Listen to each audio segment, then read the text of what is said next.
Hola, bienvenidos a un nuevo programa de Expediente INACIPE, Academia Mexicana de Ciencias Penales. Mi nombre es Luz María Saucedo Ruz y les agradezco que nos acompañen el día de hoy. El día de hoy hablaremos de un tema muy interesante que es el último eslabón de la justicia juvenil. Y para hablarnos de este tema nos acompaña la licenciada Raquel Olvera, quien es directora general de Prevención y Tratamiento de Menores del órgano administrativo desconcentrado de Prevención y Readaptación Social de la Comisión Nacional de Seguridad. Raquel, bienvenida al programa. Muchísimas gracias por venir. Al contrario, Luz, muchísimas gracias por la invitación y pues aquí estamos a sus órdenes. Muchas Raquel, gracias. ¿te parece bien si platicamos un poquito acerca de la ley? Esta ley del Sistema Integral de Justicia Penal para Adolescentes, que es bastante reciente, Sí. Que era uno de los últimos puntos para terminar con el tema legislativo del sistema de justicia penal acusatorio, este nuevo sistema que nos rige en la actualidad. ¿Por qué tardó tanto esta ley en salir? ¿Por qué la cuestión de los adolescentes salió al final? ¿Es más complicado? Pues muy buena pregunta. Yo creo que esta es una gran deuda que teníamos al tema para los adolescentes. Fíjate que aquí, si bien estábamos alineados a la entrada en vigor del sistema de justicia penal, también desde el 2005 ya había una obligación de legislar en esta materia. Por diferentes circunstancias, el Poder Legislativo no definía el rumbo hacia dónde iba a ir el sistema. Sí creo que fue una definición de una política de un interés hacia este sector de la población. Pasó toda una administración sin entender el sistema. Los estados, lo que sucedió en ese momento es que había una obligación de legislar en la materia, donde se dotaba a los jóvenes ya de un sistema con derechos y obligaciones, y lo que hicieron los estados es que empezaron a regular cada quien por su cuenta. Pero por parte de la federación sí hubo un vacío y se pasó toda una administración, 6 años sin haber una legislación en la materia.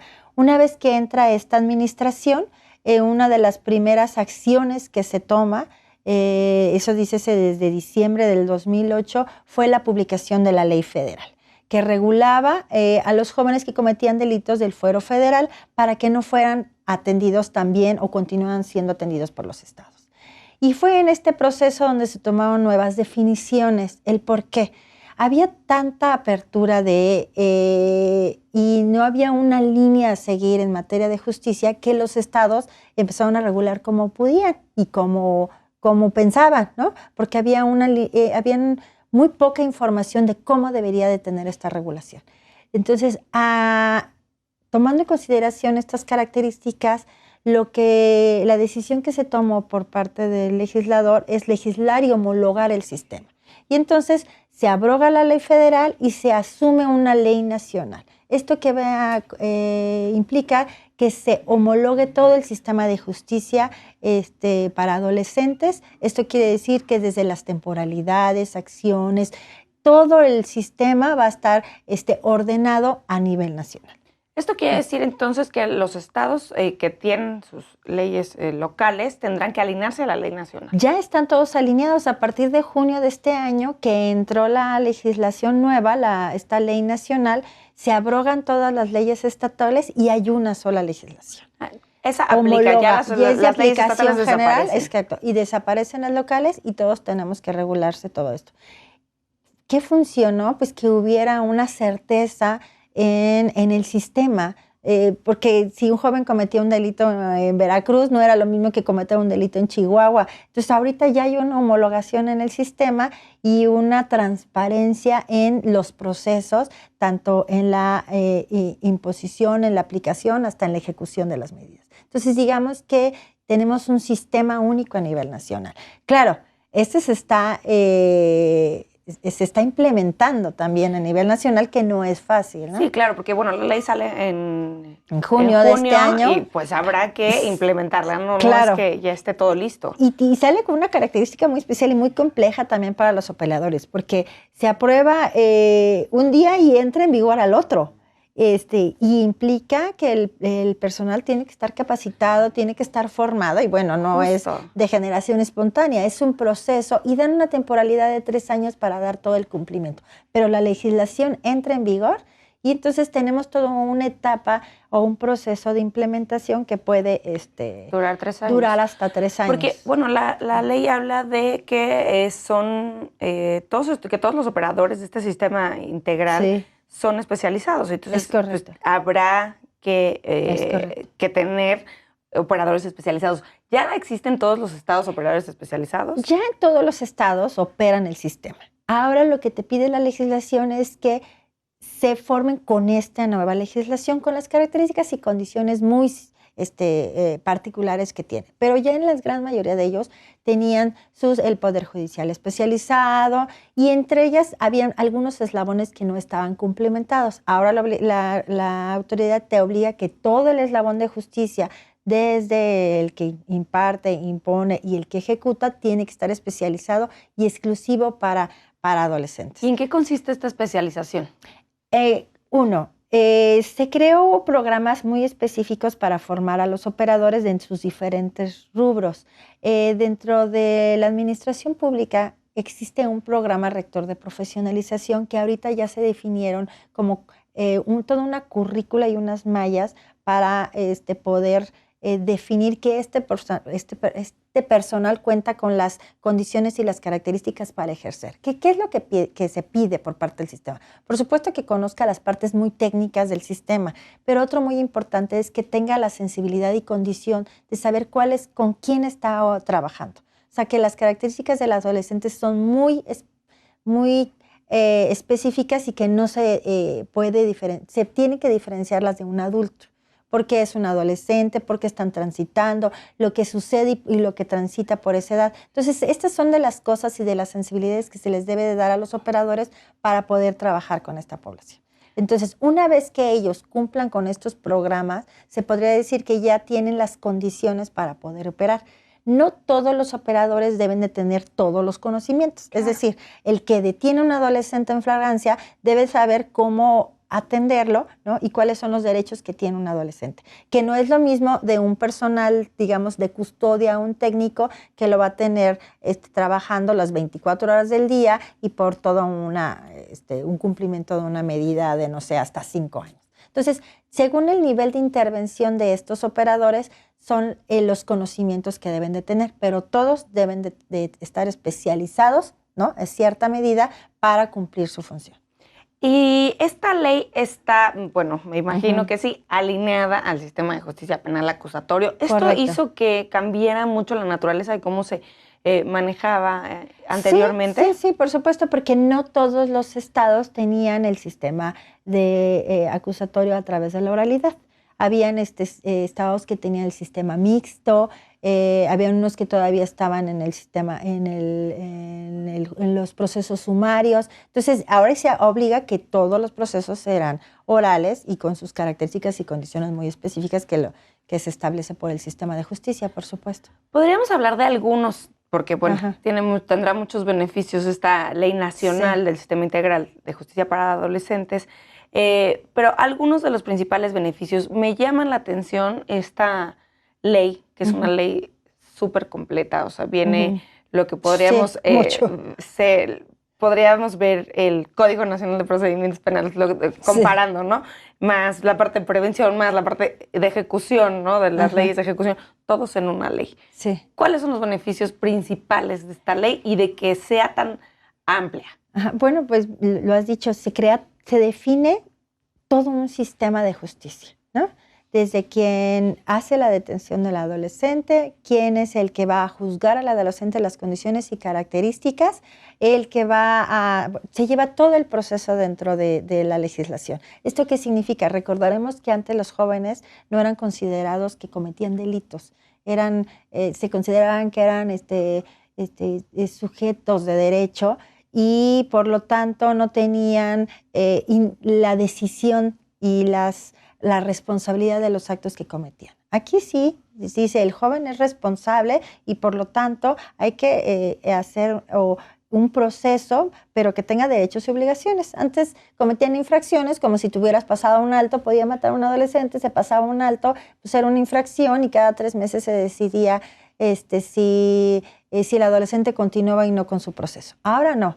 hay una definición clara, tiene y sí son delitos, son considerados delitos. Son considerados delitos. El joven, aunque en la legislación siempre ha habido como hay corrientes que no quieren nombrar las cosas como son, pero los jóvenes cometen delitos, dice que tipificados como delitos. Los jóvenes cometen delitos y por lo tanto tienen una consecuencia por parte de su conducta y se inicia un procedimiento legal. Por lo tanto, está ante las partes, tiene una defensa, derecho a una defensa. Entonces, 1, hay todo un sistema de justicia. 2, hay una homologación a nivel nacional de cómo va a ser los procesos. Y algo muy importante, se definen los máximos y mínimos para la imposición de las penas. Lo que sucedía es que por la exigencia de pues que los delitos cada vez se cometen por jóvenes y cada vez son más violentos. Entonces también la ciudadanía exigía sanciones más severas para estos jóvenes. Entonces, según en la zona o la región del país que estaba, pues la imposición de las medidas eran todavía más graves. Entonces había estados como Aguascalientes que tenían hasta 21 años de medidas de tratamiento de privación de la libertad y habían estados que tenían como máximas 5 o 3 años. Entonces también permite esto homologar los máximos y dice, no importa que haya cometido el adolescente, el máximo que va a estar privado de la libertad son 5 años. Para muchos esto... Y no importa la edad que tengan. No, sí. Hacen una división de grupos etarios, solamente un adolescente es considerado ya responsable por la comisión de una conducta delictiva, es decir, que ya puede iniciar todo un proceso legal desde los 12 años. Pero si tiene 12 años y menos de 14, no importa que haya cometido, no puede estar privado de la libertad. Serían medidas alternas a la privación de la libertad. A partir de los 14 años, antes de los 18, ya pueden tener medidas privativas de la libertad, pero no pueden exceder de los 14 a los 16 de 3 años y de los 16 antes de los 18 cumplidos hasta 5 años como máximo. Muchos que creen que no hay sanciones severas para los adolescentes podrían considerar que este tiempo es muy poco. Pero si ustedes recordarán, cuando nosotros éramos adolescentes, que eran 5 años de nuestra vida, ¿no? Para un chico de 15 años, 5 años de la vida es una tercera parte, ¿no? Sí, de claro. la vida. Para ellos el tiempo transcurre muchísimo más lento. Esto quiere decir, si un adolescente que ingresa a los 15 años y pasa 5 años privados de la libertad, pasó ahí su secundaria y su preparatoria, ¿no? Sí. Casi. Entonces, para un joven sí son medidas y una temporalidad muy amplia que para un adulto podría sonar como irrisoria. Y bueno, creo que sin duda otro de los beneficios que nos dio esta legislación es que nos hace que nos coordinemos como autoridades. Y por supuesto hay una nueva acción que apareció en esta ley que vuelve al Estado corresponsable para el cumplimiento de las medidas de los adolescentes. ¿Esto qué significa? Que todos los entes del Estado que dan servicios tienen que atender de manera corresponsable a estos jóvenes. Es decir, la Secretaría de Educación será corresponsable cuando el joven tenga que dar cumplimiento a su medida. Dice igual la Secretaría de Salud, las áreas de desarrollo social. Esto quiere decir que no es un problema del sistema penitenciario. Esto es una corresponsabilidad del Estado que van a atender para dar servicios y atención a estos jóvenes. ¿Es una corresponsabilidad solamente del Estado o también entran sociedad También entran, civil? Se prevé también la participación de las organizaciones de la sociedad civil, pero como participación. Es como sumarlos a este ejercicio con este tipo de, todos somos parte del sistema, pero la corresponsabilidad sin duda es del Estado. Esa no la podemos soslayar. Y es cuando entran los otros entes y no dejan solo a la autoridad entonces penitenciaria o de justicia como adolescentes como responsables, porque no eres todólogo para atender el sistema. En cambio, ellos cada quien tiene su especialización y adoptan la atención de estos jóvenes y de manera coordinada trabajamos. ¿Por qué? Porque si bien estos jóvenes cometieron los delitos, también es cierto que estos delitos no son de alto impacto. Sí, hay muchas veces que oímos delitos, ¿no? Que son los que se manejan en los medios de comunicación de alto impacto, pero son los menos. El mayor porcentaje de nuestros jóvenes están por delitos no graves, por robos, con violencia. Si nosotros no atendemos de manera oportuna y favorable a estos jóvenes, por supuesto que son nuestros próximos inquilinos en las cárceles grandes. Entonces, por eso también se prevé, trabajamos de manera coordinada, se prevé también en este sistema para que el joven no vuelva a delinquir. Raquel, tengo que hacer una pausa, pero me quedo con esta idea de la corresponsabilidad del Estado, porque quisiera que hablamos de algunos ejemplos, de cómo es, por ejemplo, la intervención de la Secretaría de Educación Pública. Pero bueno, vamos a hacer una pausa. Al auditorio, por favor, continúen con nosotros. Estamos en Expediente INACIPE, Academia Mexicana de Ciencias Penales.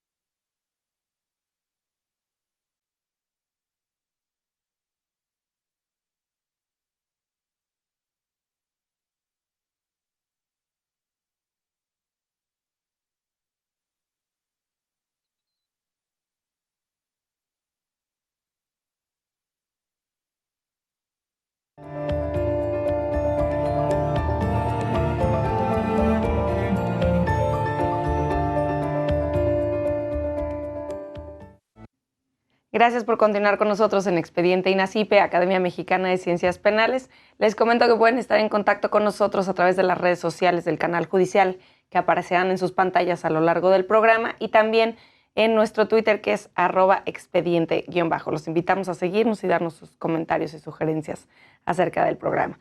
El día de hoy estamos hablando de El último eslabón de la justicia juvenil con Raquel Olvera. Raquel, antes de irnos a la pausa ya estábamos hablando de la corresponsabilidad del Estado y de cómo todas estas instituciones del Estado trabajan en conjunto con las de prevención y readaptación social para en el sistema de justicia penal para adolescentes. ¿Podríamos hacer un ejemplo de cuál es, por ejemplo, la labor de solo dos ejemplos muy breves, de la Secretaría de Salud y de la Secretaría de Educación Pública en este proceso? Sí, ¿cómo trabajamos de manera coordinada? La Secretaría de Salud, por decir algo, tiene sus propios programas y sus propias acciones que dan servicio abierto al público. Recordemos que nosotros tenemos dos tipos de poblaciones, unas que están confinadas, privadas de la libertad y los que están en libertad. Ok, un tema muy especial, el tema de adicciones, que por supuesto lo ve el sector salud. Entonces, ¿cómo vamos a atender esta población? Fíjense que nosotros hicimos un estudio en relación al uso y consumo de sustancias adictivas con toda nuestra población privada de la libertad. Y salió que el 98% de nuestra población ha tenido acceso o consume alguna sustancia. 98. Sí, es altísimo. Entonces, si nosotros no trabajamos de manera coordinada con la Secretaría de Salud, dícese CONADIC, que son los especialistas en el tema, ¿cómo podríamos abordar el tema con los adolescentes? No podríamos hablar de un trabajo de intervención y de prevención si no atendemos un problema que es prioritario, que es el tema de la adicción. Entonces, de manera coordinada trabajamos con CONADIC, ellos establecen programas específicos, un modelo especial para atender esta población. ¿Cuál? Este modelo se previó que va a ser de aplicación nacional, donde todo el adolescente que llega va a tener todo un dispositivo de atención para identificar si tiene consumo, si el delito fue provocado por un consumo o se hizo bajo el influjo de una sustancia y entonces cómo atender el problema. Entonces iniciamos todo un dispositivo y entran las áreas de salud, donde están sus especializados, su personal, junto con nosotros, que nos capacita a nivel nacional de todos los operadores para poder atender la población. Y entonces esto vamos a definir que toda nuestra población, una vez que toque el sistema, va a estar atendido por supuesto, la autoridad responsable, que es la autoridad ejecutora, pero las estancias de salud. Esos son para los privados de libertad. Y para los que no están privados de libertad, los atendemos con toda la red del sistema de salud para que atiendan a la población. Entonces, digamos que de esta forma podemos atender. Es una gran responsabilidad por parte también de la Secretaría de Salud, ¿no? Mucho. Y ellos han sido muy sensibles con esta problemática, han asumido la responsabilidad y vamos a trabajar de manera coordinada. Porque ¿cómo podemos decir que vamos a trabajar con nuestros chavos si nuestros chavos están consumiendo? Entonces, ellos nos atienden a esta población con toda la red que tienen a nivel nacional y entonces les dan seguimiento y tratamiento hasta que el adolescente ellos consideren que no tiene o no es vulnerable para volver a consumir. Ahora, Secretaría de Educación. La propia Secretaría de Educación tiene su servicio, ¿no? Sus servicios, sus programas, sus acciones. Todos ellos tienen que también dar el servicio al interior de los centros de privación de la libertad. Por supuesto, requiere características y condiciones específicas por el tipo de la población. En muchos de los casos, ellos aportan profesores para que den servicio al interior de los centros. ¿Se da educación dentro de los centros? No, en todos los centros hay esa educación. Todos los jóvenes que entran al sistema están cursando su educación formal. Con las condiciones y características muy específicas que tenía la Secretaría, pero todos los jóvenes lo están haciendo, cosa que no pasaba antes de llegar ahí. Había un nivel de deserción muy alto. Entonces ahí, digo, qué pena, pero es ahí cuando reanudan sus actividades educativas y los jóvenes empiezan a certificar. Entonces, creemos que uno de los eslabones importantísimos es la educación formal de los adolescentes y muchas veces solamente con la Secretaría de Educación lo podemos hacer. Y para todos los jóvenes que están no privados de la libertad, lo hacemos obviamente con toda la red de servicios que tiene la Secretaría de Educación y ellos nos dan seguimiento para esto. En las últimas reuniones también se identificó que no los jóvenes, por sus características, no están teniendo, no están siendo atendidos como las propias características así lo refieren de estos jóvenes. Entonces, la Secretaría de Educación está previendo un modelo especial para atender esta población. Entonces, va a ser importante.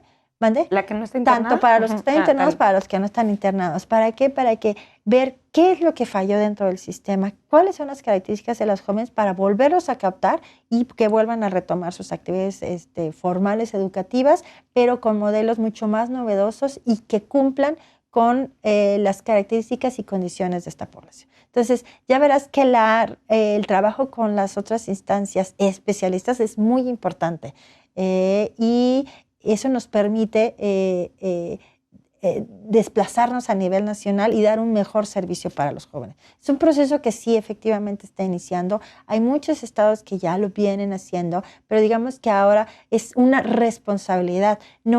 Antes no eran de buena fe y a veces tenían buenas relaciones las autoridades, hacían contactos y no habían convenios. Ahora ya la ley prevé que es una corresponsabilidad de las otras instancias, que sí, por supuesto, hace totalmente la diferencia. Que tendrán que prever recursos para esta población, volverlo su población objetiva, o sea, todas unas características muy... ¿Para este año ya se contempló, por ejemplo, el recurso?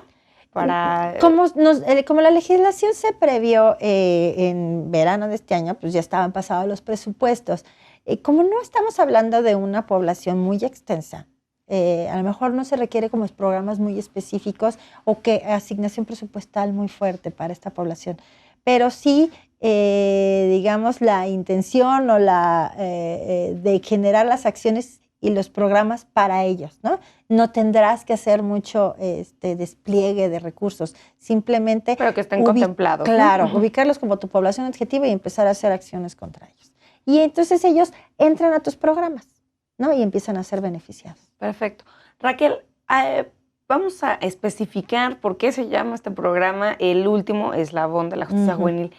¿Cuál es el último eslabón de la justicia Bueno, juvenil? como ustedes bien saben, cuando el joven se ve involucrado en la comisión de un delito, inicia todo un proceso para definir si es responsable o no, bajo qué condiciones, ¿no? Pasan con todo lo que nosotros conocemos por el sistema de justicia.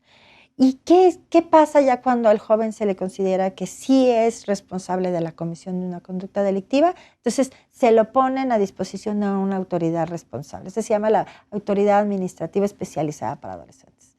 Esta autoridad tendrá que, con las condiciones en las que prevé el adolescente y por la conducta en la que llegó, establecerle unas características y condiciones específicas de atención. Entonces, ¿qué somos? Pues sí, efectivamente pareciese que somos el último eslabón, porque de ahí haremos que el joven cumpla una temporalidad prevista ya por el órgano jurisdiccional y de ahí pues ya se le dará, con los tiempos previstos por la ley, se le dará su libertad, ¿no? En cualquiera de las condiciones. Entonces, sí, somos el último eslabón, el que se hace que se cumpla lo que la ley determinó que el adolescente debe de atender. ¿Podríamos hablar un poquito más de cuáles son las funciones de las autoridades administrativas, en especial de la Dirección General de Prevención y Tratamiento de Menores? ¿Qué hace la autoridad administrativa? Una vez que el juez determina una temporalidad, esto es decir, que el joven una vez ya es responsable, va a cumplir una temporalidad específica con estas características, la autoridad administrativa tiene todo un equipo de especialistas, así se prevé la legislación y es hacia donde vamos, donde de manera coordinada vamos a hacer un dispositivo de atención para este adolescente, ya sea privados o no privados de la libertad. Entonces les hace un plan individualizado de ejecución de la medida. ¿Esto qué significa? Que se hace todo un esquema de trabajo con el adolescente tomando en cuenta el tiempo que va a estar en este sistema, ¿no? Desde que ingresa el adolescente. Desde que es individualizado, de verdad, cada adolescente tendrá su plan. Es correcto. O sea, con las características y condiciones del adolescente se tendrá que prever qué es lo que requiere. A lo mejor todos van a educación formal, pero a lo mejor él requiere atención médica, atención de salud, porque no atención en materia de salud mental, ¿cómo se llama? Deportiva, todo se hace un programa integral atendiendo todas las áreas de desarrollo de un adolescente y se le va a dar continuidad. ¿Quién lo va a hacer y quién es la autoridad responsable? Es la autoridad ejecutora, que digamos que es lo que nosotros conocemos al símil como el sistema penitenciario, ¿no? Pero aquí, por supuesto, es con una visión reeducativa, ¿no? Pues si muchos de los jóvenes no tuvieron acceso o las condiciones para tener acceso a ciertos servicios, entonces nosotros identificamos al adolescente, digamos, lo tenemos cautivo y entonces ya hacemos todo un dispositivo para atender. ¿Cómo se llaman los centros donde se encuentran los adolescentes internados, ¿no? Porque es complicado, volvemos a lo de los nombres, ¿no? Mire, se homologó también el nombre porque también cada que tenía su nombre, centros especializados para adolescentes, en internamiento y todo lo que son las medidas no privativas de la libertad. Esta legislación también prevé que a mayor medida se les debe dar a los jóvenes medidas no privativas de la libertad. Esto quiere decir que el mayor porcentaje, más del 70% de nuestra población, está siendo atendida en el exterior. Y también dependen de estas autoridades. También dependen de estas autoridades, aunque no estén en internamiento.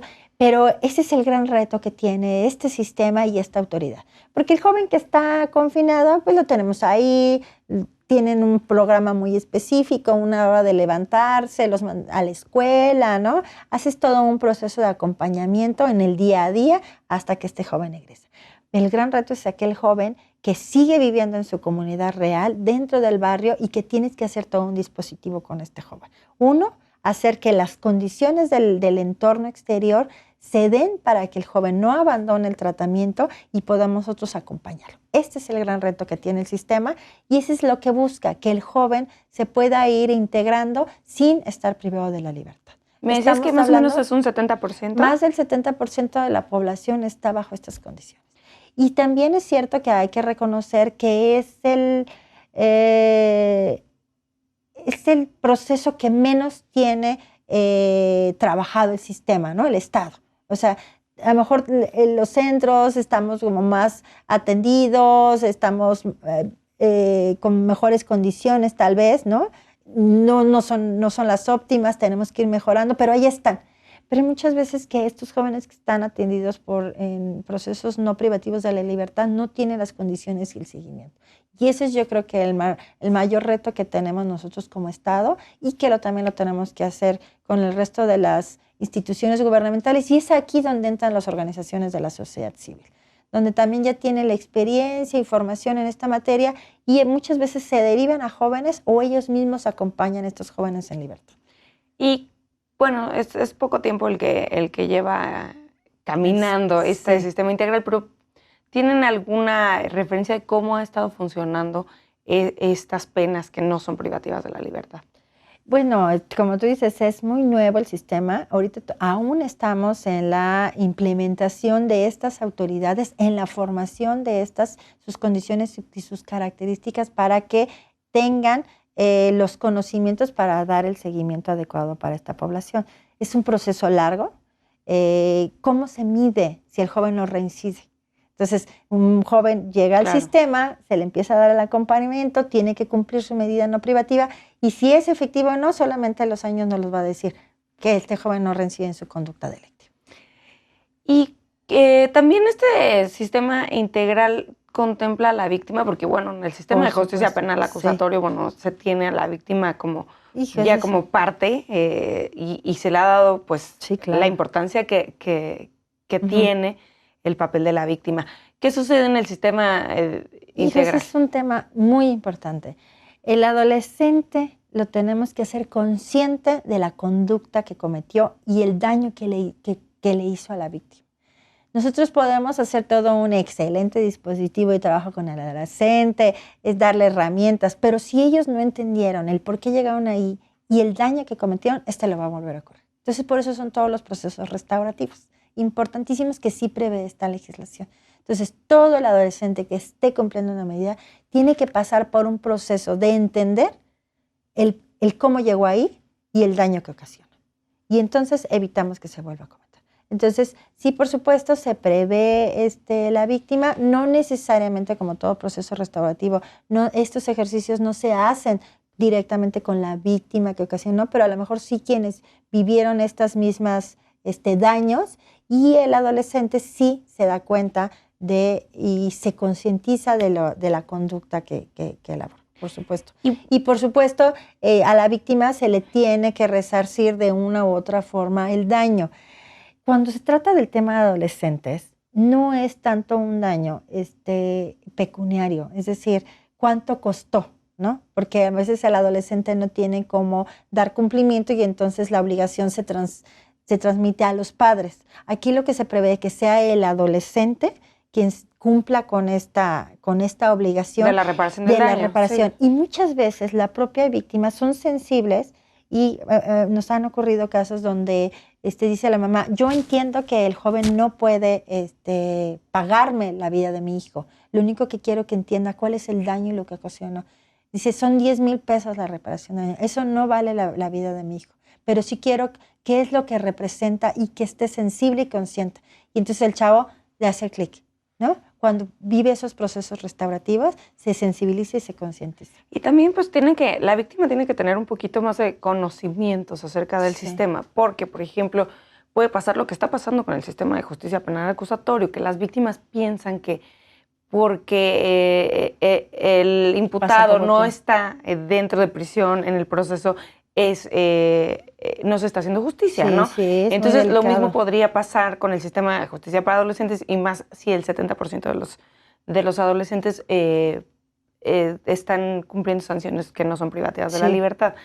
¿Cómo tienen contemplado el acercamiento con la víctima para sensibilizarlo de que no es necesario que el adolescente para ciertos delitos, yo entiendo que hay delitos niveles que sin duda, los delitos graves son privativos de libertad. Para que la víctima se quede tranquila, aunque el victimario o el adolescente esté fuera. También se prevé el asesor de la víctima, el asesor jurídico de la víctima también es especializado en adolescentes. Y también hay asesores jurídicos de la víctima. Entonces esto también serán ellos los responsables de sensibilizar a la víctima de quién fue el que cometió la conducta, las condiciones, las características del sistema y cómo va a cumplir su medida.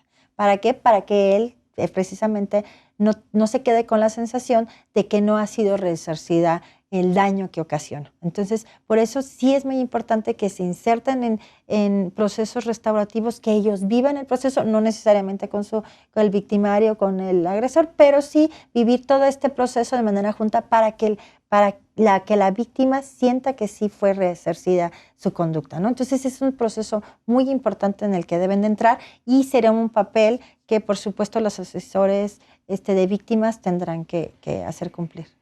Sin profundizar mucho, porque pues este tema de los asesores jurídicos de la víctima también da para platicar mucho tiempo, pero sabemos que actualmente no hay suficientes asesores jurídicos de la víctima para el sistema de justicia penal acusatorio, ¿no? Para los adultos. ¿Existe un número que ya esté funcionando de asesores jurídicos para las víctimas en materia de adolescentes? Sí, por supuesto. Se tiene por parte de ¿cómo se llama? La Comisión de Víctimas, perdón. La Comisión Ejecutiva de Atención a Víctimas, ellos ya tienen un levantamiento, ellos acompañan a todas las autoridades estatales, tienen definido cuál es el número ideal de asesores que debe de tener por estado, los tienen identificados y tienen conocimiento de las autoridades estatales para poder en qué momento llegar a su número ideal de asesores que den la atención adecuada, ¿no? Que tengan las... Sí, para cubrir las necesidades. Sí, para cubrir las necesidades. Ok. Y hay ciertos programas federales que dan apoyo para la implementación del sistema. Hay un recurso federal que prevé ciertas programas que se deben de cumplir. Y subprogramas, exacto, ¿no? Que se deben de cumplir. Y en estos programas se prevé cuáles son los ideales y qué necesitan cada una de las instituciones para cumplir su meta. Entonces, desde la federación se prevén programas prioritarios, se impulsan estos programas y entre ellos está la atención de víctimas. ¿Para qué? Para que los estados doten de los asesores necesarios para dar atención, ¿no? Pues la federación apoya con recursos a los estados. En este año se previó, cosa que no existía, en los recursos federales, dice Cefas, un subprograma especial para adolescentes. Porque cuando hablamos del último eslabón, no nada más somos cuando pasa el proceso, o sea, también dentro del sistema de justicia somos el último eslabón, porque como no es un sistema que históricamente dé problemas, ahí está, ¿no? Sí, claro. Entonces, ahí como sea, salen adelante. Entonces, siempre la asignación presupuestal era menor, ¿no?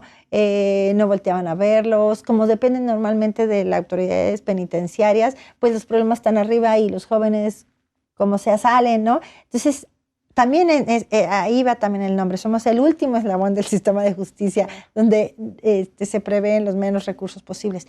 Y ahora ya se generó una política para atender a esta población. Entonces se dijo, tenemos que atenderlo, entendemos que no hay recursos extras, no se les mandaron recursos extras y entonces de los fondos federales que se les van a aportar a los estados se prevé un subprograma como prioridad nacional para poder atender a esta población. ¿En qué rubros? Para toda la materia de la ejecución y, por supuesto, para toda la materia de la capacitación de todas las autoridades que pasan por el proceso del sistema. Entonces, sí se tiene un plan para atender a esta población con recursos presupuestales. Perfecto, Raquel. Tenemos que hacer una pausa nuevamente, pero regresamos con el tema.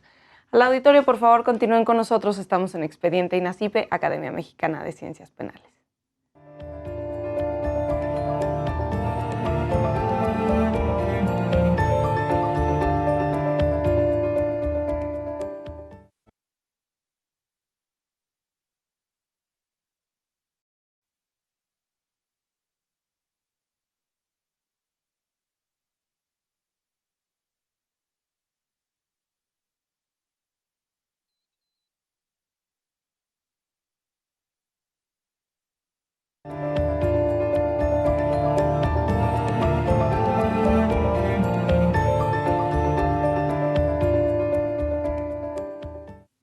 Gracias por continuar con nosotros en Expediente INACIPE, Academia Mexicana de Ciencias Penales. Les recuerdo que nuevamente que pueden estar en contacto con nosotros a través de nuestro Twitter en @expediente_. Los invitamos a seguirnos y darnos sus comentarios acerca del programa. El día de hoy estamos hablando del último eslabón de la justicia juvenil con Raquel Olvera. Raquel, quisiera que habláramos un poquito acerca de un capítulo dentro de esta ley que habla de los derechos de los adolescentes en internamiento o en prisión preventiva, me parece. Sí. ¿Cuál es la importancia de estos derechos y en qué se diferencian con los derechos humanos del sistema de justicia penal acusatoria, ¿no? México asume la firma de los tratados internacionales de los derechos de niños, niñas y adolescentes. Dentro de estos, tratados que signa México, hay unos que son muy característicos para los jóvenes privados de libertad. ¿Y esto qué dota a los jóvenes? Uno, que era muy importante, que estuviesen sujetos a un proceso judicial y que tuvieran una defensa y un proceso justo y que tuvieran una temporalidad determinada cuando el juez así lo establece para esta población. Luego, una vez que el joven es considerado responsable, ellos tendrán también derechos dentro del sistema.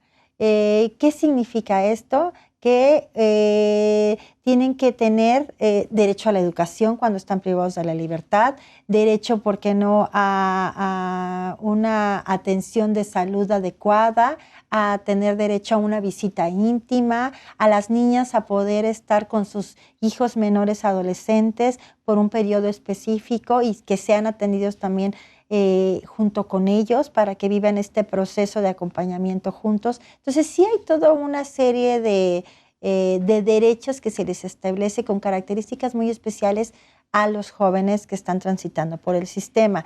¿Qué es lo que busca? Que no haya abusos por parte de la autoridad, que sean de la forma más transparente y que se cumpla con el objetivo del sistema, que es reinsertar al adolescente de manera favorable a su comunidad de origen. Entonces, ¿esto qué implica? Que todos los que trabajamos dentro del sistema tendremos que respetar todos y cada uno de los derechos que la ley prevé para esta población, de cómo trasladarlos, si se van a mover de un lugar a otro, si tienen derecho a ver a un familiar que esté en su lecho de muerte y cómo van a ser acompañados por las autoridades especializadas. Entonces, hay toda una lista de derechos que prevé para que cuidemos que el adolescente durante este proceso puede estar viviendo de manera respetuosa y favorable y en el marco de los derechos previstos tanto por nuestra Constitución como los tratados internacionales que nosotros estaremos obligados. Esto es lo que también deben de saber nuestras autoridades, ¿no? Que debemos respetar estos derechos y no hacer abuso, porque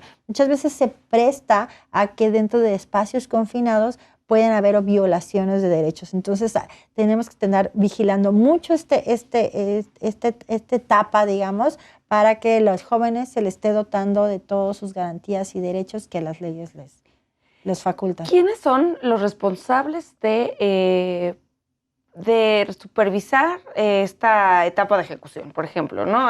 Y aquí también entra también de supervisar que se respeten los derechos del adolescente. Por supuesto es la autoridad ejecutora. Este es un ente, depende de la administración pública, tanto local como federal, que queda bajo la responsabilidad de esta autoridad y ellos tendrán que, bajo un programa, como lo habíamos platicado, un plan individualizado, ellos tendrán que vigilar y acompañar que se cumplan estos derechos. Por supuesto, dentro de la propia organización del sistema también están, digamos, organizados por responsabilidades. Hay las áreas técnicas, las áreas de seguridad, las áreas jurídicas que van a acompañar y van a vigilar que todos estos que participan y actúan dentro del sistema lo hagan dentro del marco de la ley. ¿Y la figura del juez de ejecución? Ok, por supuesto, es como ustedes bien saben, es una figura novedosa para el sistema y también creo yo, y así lo hemos vivido, que es una parte muy sana porque dentro de todo el proceso de cumplimiento del sistema, porque él vigila y supervisa que se cumpla la medida de tratamiento en cualquiera de sus modalidades. ¿Esto qué significa? Que el labor del juez ahora es mucho más dinámico, se tiene que involucrar en el proceso adolescente, es parte y responsable del cumplimiento de la medida del adolescente y va a acompañar a la autoridad administrativa, digamos, en un proceso no tanto no coercitivo. Creo que todos tenemos el mismo objetivo y esto no lo tenemos, lo tenemos muy claro. Nuestro objetivo es reinsertar al adolescente y hacer un proceso educativo muy, muy cuidadoso. Entonces, trabajamos como un sistema, acompañados. Entonces, el juez de ejecución será el responsable de ver que la medida que se impuso se va a cumplir de manera eficiente y que los procesos al interior junto con la familia y todo lo que se está buscando de la medida se aplique de manera favorable. Y ustedes, ahora que están en el proceso de implementación, ¿trabajan de manera coordinada también con el Poder Judicial?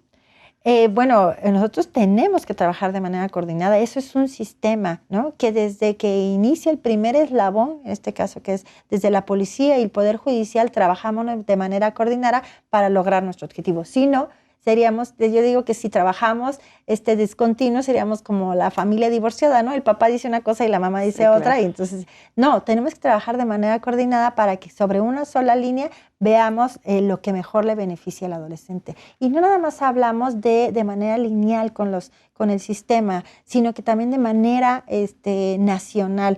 Nosotros tenemos una coordinación a través de un comité técnico de justicia para adolescentes de todas las autoridades administrativas especializadas, donde participan, ven cuáles son los métodos y acciones que debemos de atender para trabajar de manera homologada con esta población. Entonces, nosotros tenemos un espacio físico que depende de la Conferencia Ahora Nacional del Sistema Penitenciario.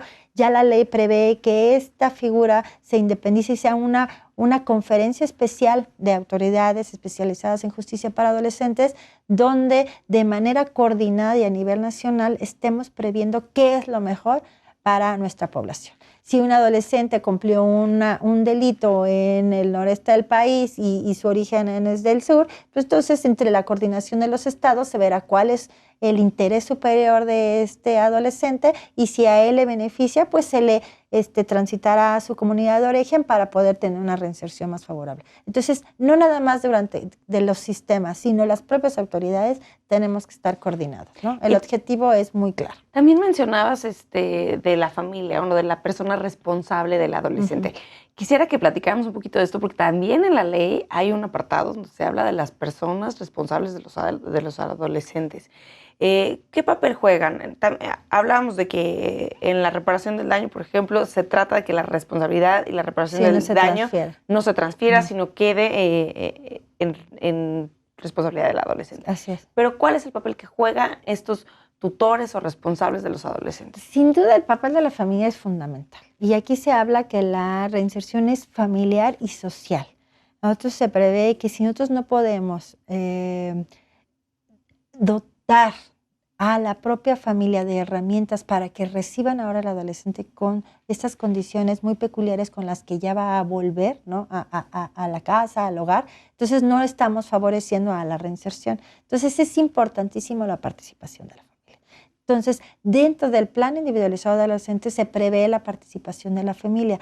Esto no quiere decir que se va a transmitir la obligación a la familia, sino que se va a involucrar en el proceso, porque no recordemos, el chico sigue siendo menor de edad y los responsables serán la familia. Pero hay veces que ni con la familia puedes. Entonces, a los adolescentes decimos con o a pesar de la familia. Entonces, bueno, el primer, aspecto que tendría que ser es trabajar junto con la familia y que éste atienda y se corresponsabilice del adolescente. Eso quiere decir que lo acompañe durante todo el proceso para que lo cache cuando éste egrese del cumplimiento de la medida. Pero cuando no se puede, entonces también tenemos que darle y dotar las herramientas para el adolescente para que con esa familia, si son casos de familias criminógenas, no hay condiciones para volverlos a reinsertar y poderle dotar de otras herramientas que la propia sociedad o las instituciones gubernamentales les pueda. Entonces la participación es muy importante.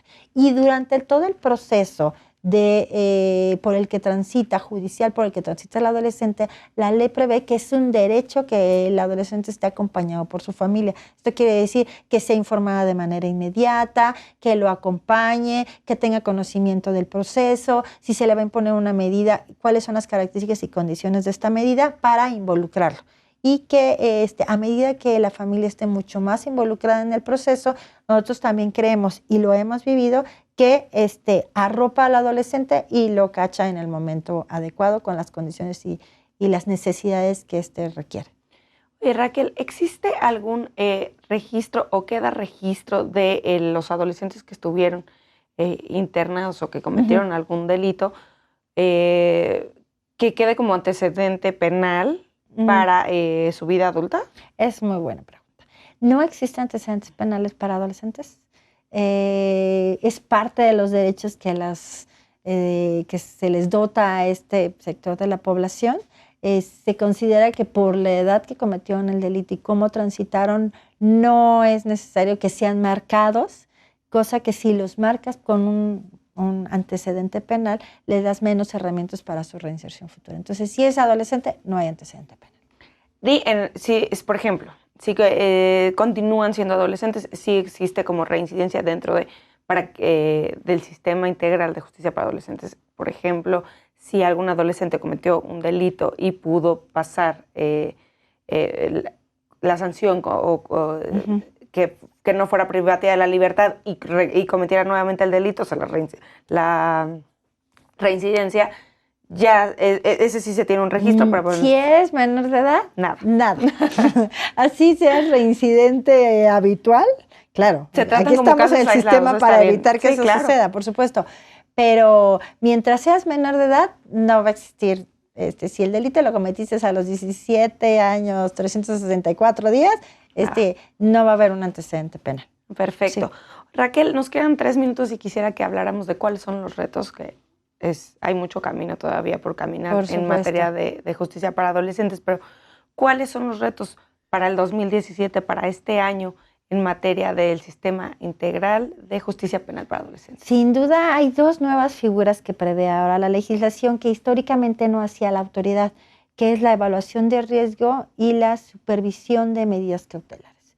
Y por supuesto, esos serían los 2 primeros grandes retos, es echar a andar todas las autoridades a nivel nacional que lleven a cabo este proceso de evaluación de riesgo, que es una herramienta que se les dota al juez para determinar si el adolescente está sujeto o puede ser susceptible a una medida cautelar privativa o no de libertad. Esta función ahora la hace la autoridad administrativa, es nueva, y por supuesto todo el proceso de la supervisión de las medidas cautelares.